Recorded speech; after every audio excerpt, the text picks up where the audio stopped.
함께 읽으신 말씀을 가지고 악의 세력이 득세할 때라는 제목으로 묵상한 은혜를 나누고자 합니다. 오늘 본문은 어제에 이어서 바벨론 제국 이후에 중근동 지역을 제패한 나라들, 그들의 역사가 이어지고 있습니다. 그 중에서도 특별히 북방 왕의 이야기를 중심으로 그가 행한 악한 일들과 또 그 일들로 말미암아 이루어지는 역사 속에서 나타나는 하나님의 계획과 섭리에 대해서 기록하고 있습니다. 우리가 성경을 통해서 다니엘의 삶을 전체적으로 관망을 해 보았을 때 다니엘은 그의 탄생에서부터 죽음에 이를 때까지 하나님의 역사뿐만 아니라 그가 살았던 그 시대의 세계사적인 역사, 또 중근동 지역의 어떤 역사의 산 증인으로 살아간 것을 알 수 있습니다. 그가 태어났을 때 그는 유다 민족에 속한 사람으로서 바벨론 제국은 점점 강성하여져 가고 있었으나 아직 유다 민족, 아직 예루살렘 땅은 망하지 않고 점령당하지는 않았던 때였습니다. 그렇게 유년 시절을 보내던 다니엘은요, 바벨론의 느부갓네살 왕이 예루살렘 성읍을 에워싸고 또 그로 말미암아 유다 왕이었던 여호야김 왕의 그 항복 선언으로 인해 바벨론의 포로로 잡혀가게 되었습니다. 이때가 대략 기원전 606년경이었죠. 다니엘은 아직 20살도 되지 않았던 나이였습니다. 그리고 다니엘은 그곳에서 바벨론 제국의 멸망까지 경험하게 됩니다. 그리고 자연스럽게 바벨론이 멸망한 이후에 바사 제국의 다리오 왕의 통치 시기에도 다니엘은요 총리로서 제국을 다스리게 되었는데 10대의 어린 나이로 바벨론 땅으로 끌려간 이 다니엘이 어느새 80대의 노인이 된 모습을 우리가 볼 수 있었습니다. 여러 나라들을 경험하였지만 또 여러 제국의 흥망성쇠를 다 겪어보았지만 다니엘은 그의 삶 가운데서 요동하는 모습을 보이지 않았습니다. 그는 흔들리지 않았습니다. 왜냐하면 다니엘에게는요 확실한 믿음이 있었기 때문입니다. 다니엘서의 묵상을 통해 여러 번 나누었지만 우리가 다시 한번 확인하는 바는 다니엘은 오직 여호와 하나님만이 유일하신 신이시며 이 하나님의 손 안에서, 이 하나님의 역사와 인도하심 안에서 모든 일들이 일어나고, 그렇기 때문에 하나님께서 역사의 주관자이시다라고 하는 사실을 굳게 믿고 있었습니다. 그리고 그의 이 믿음은 그의 삶의 모든 행위, 모든 행실로서 나타났습니다. 자신이 살아가고 있는, 자신이 존재하고 있는 그 현실의 상황과 환경을 보면서 거기에 적응해 나간 것이 아니라 영원하신 하나님 나라, 영원하신 하나님의 말씀, 그 약속의 하나님을 바라보며 그 삶을 살아갔습니다. 그렇기 때문에 다니엘은요 자신이 경험하게 될, 또 자신이 감당해야 될, 자신이 살아내야 될 그 현실에 집중하는 것이 아니라 현실에 끌려다니는 삶을 산 것이 아니라 그 현실을 뛰어넘는 삶을 살 수 있었던 것입니다. 요즘 서점에 가보거나 혹은 인터넷으로 어떤 베스트셀러라든지 사람들이 많이 읽는 책을 한번 살펴보게 되면 사람들이 가장 관심을 많이 갖는 부분 중에 하나가 시대적인 변화, 시대적인 흐름, 트렌드를 파악하는 서적들이 많다는 것을 알 수가 있습니다. 그리고 그 시대적인 변화, 그 트렌드를 파악하고 거기에 적응하는 방법들에 대한 내용들을 기록한 책들이 많이 팔리고 있다라고 합니다. 기술의 발전 속도가 워낙 빨라지다 보니까 그만큼 사회적인 변화들도 빨라지게 되고 그 안에서 최대한 빠르게 적응하고 정보를 습득하고 또 거기에 적응을 하기를 통해서 다른 사람들과의 어떤 경쟁력을 가지는 것, 그 경쟁 속에서 우위를 점하는 것, 이 이유 때문에 다른 사람들이 갖지 못한 정보를 가진다는 것, 그리고 다른 사람들보다 한 발자국 더, 아니 반걸음이라도 더 먼저 걷게 되는 이것이 경쟁에서 승리할 수 있는 아주 중요한 요소라고 한다는 사실입니다. 그렇기 때문에 그 경쟁에서 이겨내기 위해서, 그 경쟁에서 승리하기 위해서 사람들은 이러한 정보들을 수집하기 위해서 노력한다라는 것입니다. 이런 상대 경쟁에서는요, 많은 차이로 이길 필요가 없습니다. 단 작은 차이, 단 한 걸음의 차이라도 다른 사람들보다 먼저 우위를 점하게 된다면 그는 이 경쟁 사회에서 승리를 점칠 수 있다는 것이죠. 그렇기 때문에 사람들은요, 그 작은 차이를 만들어내기 위해서 더 이 세대를 공부하고 더 이 사회를 분석하고 기회를 잡기 위해 노력합니다. 요즘 사람들이 많이 관심을 가지고 있는 부동산이나 주식이나 코인과 같은 요소들은요, 내가 다른 사람들보다 얼마나 더 많은 정보를 가지고 있는지, 또 얼마나 더 빠른 정보의 변화를 캐치할 수 있는지, 여기에서 승패가 갈린다라고 합니다. 그렇기 때문에 모두들 이와 관련된 능력들을 갖추기 위해 치열하게 삶을 살아가야 되는지도 모르겠습니다. 사실 이 시대의 흐름을 읽는 눈, 사회의 변화를 읽는 이 눈을 가져야 된다라고 하는 개념은요, 시대를 불문하고 모든 사람들에게 적용되는 진리였습니다. 그것은 다니엘서에 쭉 기록되고 있는 이 역사적 사건들을 경험했던 인물들에게도 마찬가지였죠. 오늘날의 삶의 시대뿐만 아니라 다니엘의 삶의 시대 가운데에서도 이 개념은 매우 중요한 개념이었던 것입니다. 그래서 많은 사람들이 느부갓네살 왕의 통치의 흐름에, 또 바벨론 제국의 문화의 흐름에 자신을 맡기고 거기에 동화되며 거기에 자연스럽게 녹아드는 삶을 선택했습니다. 다니엘서의 이야기 중에 한 가지를 다시 한번 함께 나누어 보자면 3장에서 느부갓네살 왕이 금 신상을 숭배하도록 하는 그런 장면이 등장하고 있는데, 바벨론 지방의 두라 평지에 높이가 30m나 되는 금 신상을 세워놓고 모든 바벨론 제국의 관원들, 관리들을 불러 모아 그 낙성식에 참여하도록 했습니다. 그리고 거기에서 이렇게 선포합니다. 이곳에 모인 너희 모든 무리들은 전부 금 신상에 절을 해라. 절을 하지 않는 사람들은 풀무불에 던져져 죽임을 당하게 될 것이다. 그런데 이곳에 모인 사람들이 다 누구입니까? 바벨론 제국의 각지에서 모여온 정치적, 행정, 또 법적인 지도자들이었습니다. 그러니까 이들이 두라 평지에서 경험했던 일들은요, 곧 시대적 흐름의 트렌드였으며 그들은 이 변화를 빠르게 받아들이고 거기에 적응하는 삶을 살았습니다. 그 시대적인 흐름에 순응해서 그것을 적용해서 받아들이는 선택을 했다는 것이죠. 그런데 다니엘의 이 세 친구들은요, 이 시대의 모습을 받아들이지 않았습니다. 하나님을 온전히 섬기는 이 세 사람에게 있어서 시대의 변화와 흐름에 순응하는 것은요, 지혜롭고 영리한 일이 아니라 악의 세력에 순응해버리는, 굴복해버리는 일이었기 때문입니다. 그래서 그들은요, 남들보다 더 빠른 삶을 사는 것이 아닌 남들과 완전히 다른 삶을 살게 되었습니다. 세상의 지혜자들이 볼 때 남들과 다른 선택을 하는 이 세 친구의 삶은 미련해 보이고 뒤처진 것만 같고 무모해 보이는, 그리고 또 어리석어 보이는 삶이었을 것입니다. 그러나 그들은요, 악의 세력에 편승하지 않고 구별된 삶, 성결한 삶을 살아내었습니다. 다니엘서의 저자는 바로 이 메시지를 전하고자 했습니다. 계속해서 다니엘서를 통해서요, 이 이야기를 독자들에게 전해주고 있는 것입니다.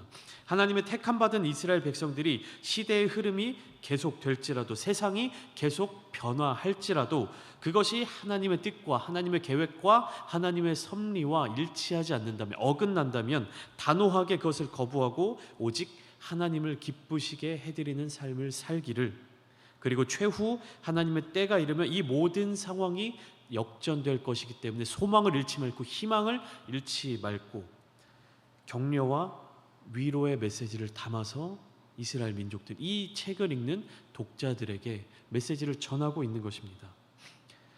그렇기 때문에 어제 오늘 나누고 있는 다니엘서 11장의 말씀의 기록들을 통해서 세계를 호령한 왕들과 또 제국들조차 결국은 하나님께 쓰임받는 역사 속의 일부일 뿐이며 그들 스스로는 아무 능력이 없는, 결국 그 사람들이 이룬 것 같아 보이는 대단한 결과들까지도 하나님의 손, 하나님의 계획을 벗어날 수 없다는 사실을 인식시켜주고 있는 것입니다. 다니엘서의 어떤 그 역사적인 내용들을 보면 이스라엘 민족들, 하나님의 백성들은 패배한 민족들 같아 보입니다. 힘없는 민족들 같아 보입니다. 역사적인 상황 가운데 제국의 큰 틀 안에 갇혀서 휘둘려 사는 민족들 같아 보입니다. 그렇기 때문에 그 민족들의 하나님인 여호와 야훼조차도 무능력해 보이도록 그렇게 인식될 수 있습니다. 하지만 우리는 다니엘서를 묵상함을 통해서 또 하나님의 이 말씀을 통해서 하나님의 그 숨겨진 뜻들을 통하여서 결국 하나님께서 역사를 어떻게 주관해 가고 계신지, 하나님께서 역사를 어떻게 인도해 가고 계신지를 바르게 깨달을 수 있어야 합니다. 다니엘을 포함한 이스라엘 민족들은요, 여러 나라들, 여러 제국의 지배하에 놓여 있었습니다. 그리고 그 속에서 수백 년의 세월을 보낼 수밖에 없었습니다.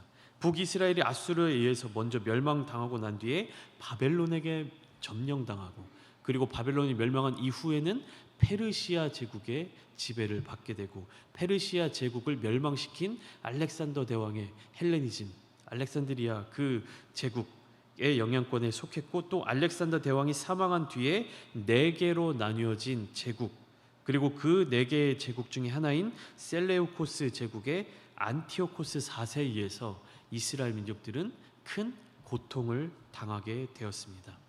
바로 이 안티오코스 4세가 오늘 본문에 등장하고 있는 북방왕입니다. 이 북방왕은요, 오늘 본문의 첫 구절부터 그가 어떤 인물인지 잘 보여주고 있습니다. 우리 함께 오늘 본문 28절 말씀을 보시겠습니다. 함께 읽겠습니다. 시작.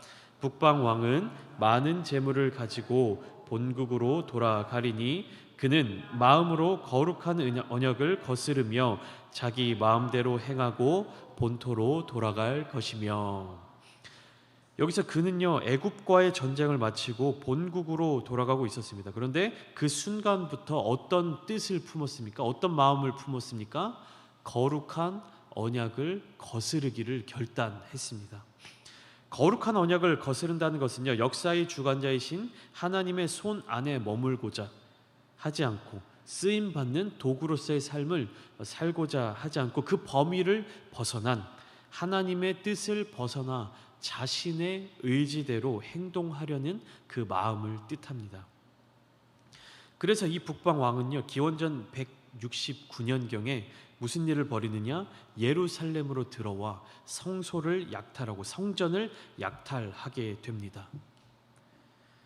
그동안 바벨론 제국 시대 이후에 수많은 제국들이, 수많은 왕들이 이스라엘을 점령하고 그들을 다스리고 그렇게 살아갔지만, 이 북방 왕의 시대에 와서 이 왕만이 예루살렘, 하나님의 뜻을 거슬러, 언약의 말씀을 거슬러서 예루살렘 이곳을 침략하여서 성소와 성전을 약탈해가는 죄를 범하게 되었습니다.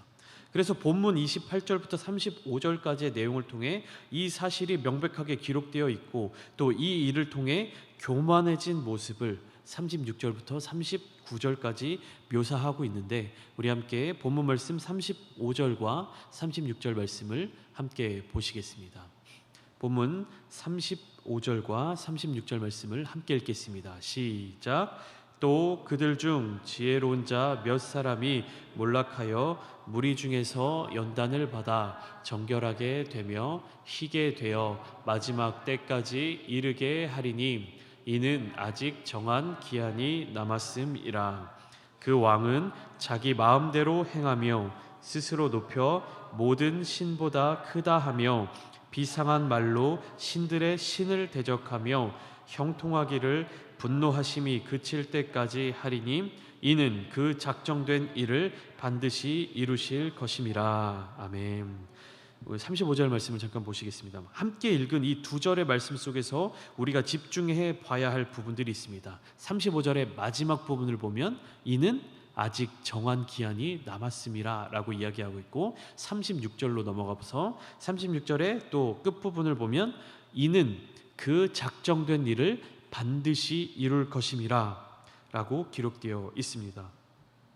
조금 전에 제가 이스라엘 민족들이 수백 년에 걸쳐서 여러 제국들의 지배 아래에 놓여 있었다고 말씀을 드렸습니다. 그런데 대부분의 제국들은 이 이스라엘 민족들에 대한 특별한 간섭이나 어떤 통제 없이 흘러 지나갔는데 이 북방 왕인 안티오코스 4세만 작정하고 하나님의 섭리와 하나님의 흐름을 거슬러 죄를 범하는 그런 행동을 저질렀습니다. 그래서 하나님께서는요, 정한 기한이 다 찰 때까지 기다리셨다가 작정된 일을 행할 것이다 라고 말씀하고 계신 것입니다. 역사를 이끄시는, 역사를 인도하시는 하나님께서 허락하신 그 때까지만 북방 왕의 악행이 가능하다. 그러니까 다시 말하면 하나님께서 허락하신 그 때까지만 이스라엘 민족들, 언약의 백성들이 고통을 당하게 될 것이다. 그 고통이 딱 거기까지만 이어질 것이다. 그래서 이 다니엘서를 통해서 이 말씀을 계속해서 반복해서 전해주고 있는 것입니다. 그렇다면 이 메시지를 믿는 하나님의 백성들은 어떻게 반응을 해야 할까요?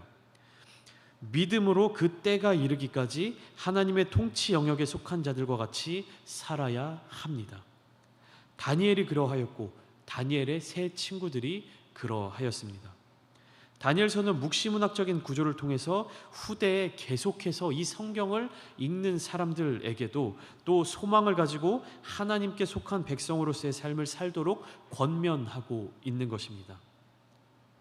하나님의 뜻대로 살아가라. 세상의 흐름대로, 세상에 영향력 있는 그 모습을 쫓아 살아가지 말고 네가 지금 살아가고 있는 이 세상의 삶이 어떠하든지 간에 거기에 휩쓸려 살지 말고 거기에서 중점적인 그런 요소들을 가지고 살아가지 말고 하나님 나라의 중점적인 주제, 그 믿음을 가지고 살아가라고 계속해서 권면하고 있는 것입니다. 비단 다니엘의 시대뿐만 아니라 다니엘의 시대를 시작으로 그 이후의 삶을 살아가는 하나님의 언약 백성들에게 이 하나님의 마음을 전달하고 있는 것입니다. 하나님께 속한 백성들의 삶을 살아라. 그리고 이 권면은 계속해서 내려와 오늘 이 시간 이곳에 함께 모인 저와 여러분들에게까지 임하고 있는 것입니다. 사랑하는 서울제일교회 새벽 성도 여러분, 여러분들이 믿음과 소망을 잃어버리지 말고 하나님께 속한 백성들로 살아가시기를 바랍니다. 상황과 환경을 보는 것이 아니라 우리가 경험하고 있고 겪고 있는 이 현실을 바라보는 것이 아니라 하나님을 바라보시길 바랍니다. 하나님께서 우리에게 주시는 그 약속의 메시지를 붙드시기를 원합니다. 오늘 본문 안에는 유다 민족임에도 불구하고 유다에게 속한 하나님의, 그러니까 이스라엘 언약 백성임에도 불구하고 하나님께 속한 삶을 살지 않고 권세가, 능력이 커 보이는 북방 왕에게 속한 자들로 살아가는 사람들이 나타나고 있습니다. 성경의 표현에 따르면 언약을 배반하는 자들, 악행하는 자들, 속이는 자들, 뇌물을 바치는 자 등 다양한 표현들로 묘사되고 있는데 하나님의 언약을 끝까지 붙들지 않고 그들의 눈에 보이는 제국의 왕의 권세에 굴복하고 거기에 편승해 가는 사람들이, 언약의 백성들이 있었다라고 하는 사실입니다.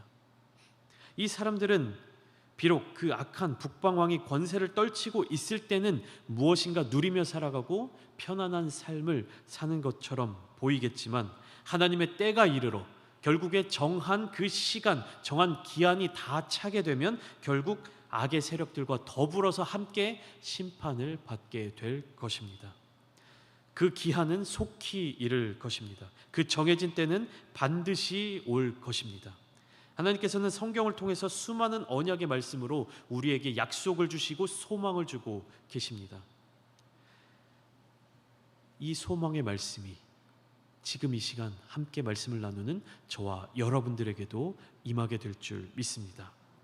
날마다 이 말씀을 붙드시고 또 말씀에 순종하는 삶을 살아감을 통하여서 오늘 이 하루의 순간도 역사의 주관자 되시는 하나님, 주님과 함께 동행하시며 또 기쁨과 감사가 넘치는 복된 하루를 살아내시기를 주님의 이름으로 축복합니다. 우리 함께 기도 드리시겠습니다. 인간은 연약한 동물입니다. 그렇기 때문에 느껴지고 보여지는 것에 치중하며 살아갈 수밖에 없습니다. 오늘날 우리들의 삶의 모습, 오늘날 우리들이 살아가고 있는 현실은 우리에게 너무나도 많은 것들을 보여주고 있습니다. 그리고 이 현실 가운데에서 내가 하나님의 백성으로, 하나님께 속한 자로, 하나님의 말씀을 따라가는 그리스도인들로 살아가게 되면 얼마나 큰 희생을 치러야 하는지, 얼마나 많은 것들을 감당해내야 하는지를 계속해서 보여주며 우리를 두려움에 빠지게 만들고 있습니다. 그러나 우리가 세상을 바라보지 않고 말씀을 바라볼 때에, 세상을 바라보지 않고 오직 주님을 바라볼 때에 주님께서는 우리에게 그 모든 것들을 이겨낼 힘과 능력을 허락해 주십니다. 함께 기도하실 때 이제 수능이 13일 남았습니다. 주일이 지나고 나면 이제는 수능일이 한 자릿수밖에 남지 않게 되는데, 우리 수험생들 위해서 계속해서 기도해 주시기를 부탁을 드리며, 또 계속해서 교회를 위해서, 또 담임 목사님을 위해서, 그리고 가지고 나오신 기도의 제목들을 가지고 우리 주님의 이름을 한번 부르신 뒤에 함께 기도하시겠습니다. 주여